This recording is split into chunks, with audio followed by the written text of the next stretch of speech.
ಅಂದರೆ ಇದನ್ನು ಇವ್ರೇನು ಜಸ್ಟಿಫಿಕೇಷನ್ ಕೊಡ್ತಾರೆ ಅಂದರೆ, ಪೀಕ್ ಅಗ್ರಿಕಲ್ಚರ್ ಸೀಸನ್ನಲ್ಲಿ ನಮಗೆ ಕೆಲಸ ಮಾಡಲಿಕ್ಕೆ ಜನ ಸಿಗೋದಿಲ್ಲ, ಅದಕ್ಕೆ ಕೆಲಸ ಮಾಡಲಿಕ್ಕೆ ಅನುಕೂಲ ಆಗಬೇಕು ಜನರಿಗೆ ದೊಡ್ಡ ದೊಡ್ಡ ಹೊಲದಲ್ಲಿ, ಅದಕ್ಕೆ ನಾವು ನಿಷೇಧವನ್ನು ನಾವು ಮಾಡ್ತಾಯಿದ್ದೀವಿ 60 ದಿನ ಅಂತ ಹೇಳ್ತಾರೆ. ಇದರಲ್ಲಿ ಸೆಕ್ಷನ್ 6(1) ನೀವು ನೋಡಿದ್ರೆ,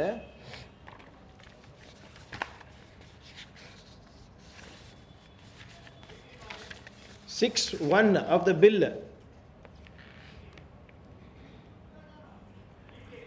notwithstanding anything contained in this act or rules made thereunder, and to facilitate adequate availability of agriculture labor, ದಯವಿಟ್ಟು ಗಮನಿಸಬೇಕು, to facilitate adequate availability of agriculture labor during peak agriculture seasons, no work shall be commenced or executed under this act during such peak seasons as be notified under subsection 2.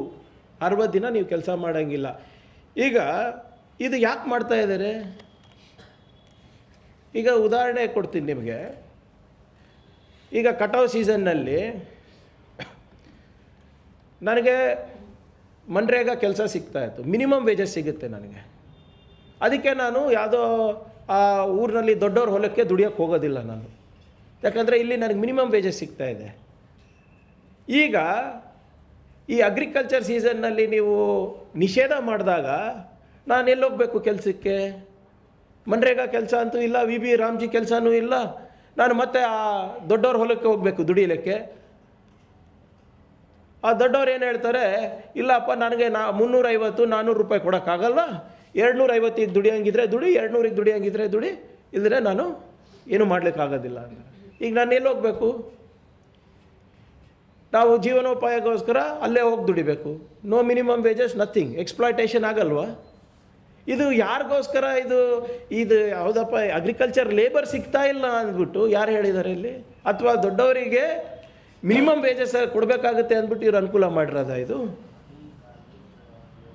Very ಔಟ್ರೈಟಾಗಿ ಅವರು statement of ಆಬ್ಜೆಕ್ಷನಲ್ಲೂ ಅದೇ ಹೇಳಿರೋದು. ಏನು survey ಇದೆ, ಏನು data ಇದೆ, ಇವರಿಗೆ agriculture labour ಸಿಗ್ತಾ ಇಲ್ಲ ಅಂದರೆ ಜನ ನಗ್ತಾರೆ, ಲೇಬರ್ ಸಿಗ್ತಾ ಇಲ್ಲ ಊರಿನಲ್ಲಿ ಅಂತ. ಹಿಂದಿನ ಮನ್ರೇಗಾನಲ್ಲಿ ಏನಿತ್ತು, notified wages link to inflation ಅಂತ ಇತ್ತು. ಇವಾಗ ನಿಮಗೆ ವೇಜ್ ಗ್ಯಾರಂಟಿ ಕೂಡ ಇಲ್ಲ ಇದರಲ್ಲಿ. ಈಗ ನಿಮ್ಮ